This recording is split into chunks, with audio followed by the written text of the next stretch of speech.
నిన్న అసెంబ్లీలో MIM party వ్యవహరించిన తీరుపై మీ అభిప్రాయం ఏంటో?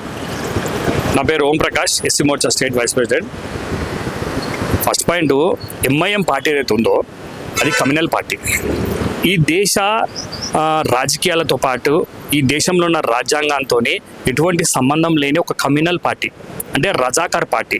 నిజాం సైన్యంలో ఉన్నటువంటి ఏదైతే రజాకార్ ఉందో ఆ రజాకారులతోని వాళ్ళ వారసత్వం పునిపుచ్చుకున్నటువంటి పార్టీ ఎంఐఎం పార్టీ.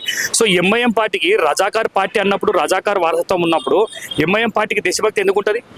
ఈ దేశంలో అంబేద్కర్ రచించినటువంటి రాజ్యాంగంలో ఏదైతే పొందుపరుస్తారో అందులో నీకు ఈయన ఎంపీగా కానీ ఎమ్మెల్యే కానీ ఓటు తీసుకున్నప్పుడే మనం టోటల్గా మనం చదువుతాం, అది ఆ ప్రెజెస్ అవుతాం మనం. అంటే ఈ దేశంలో రాజ్యాంగం పట్లంగా మేము కట్టుబడి ఉంటాము, రాజ్యాంగం ఏం చెప్తే మేము చేస్తాము, ప్రజల హక్కులు మానాలను కాపాడుతాము, స్వలాగం లేకుండా ఉంటామని చెప్పి చెప్తారు కదా.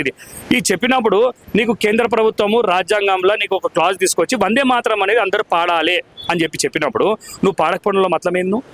అసలు ఎవరివి నువ్వు? అంటే ఈ దేశ పౌరుని కాదా నువ్వు? ఈ దేశంలో ఉన్న రాజ్యాంగ ప్రకారం నేను ఎన్నుకోలేరా?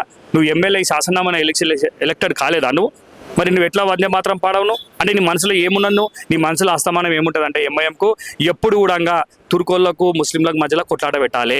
చాలా మంది ఇన్నోసెంట్ ముస్లింలందరూ ఎంఐఎం లాంటి ఈ యొక్క కరుడు కట్టిన మతవాదులు, ఈ దేశభక్తి, ఈ దేశంతో ఎటువంటి సంబంధం లేని ఈ ఓవైసీ అక్బరుద్దీన్ లాంటి వాళ్ళు 100% వాళ్ళ జాలలో రావద్దు.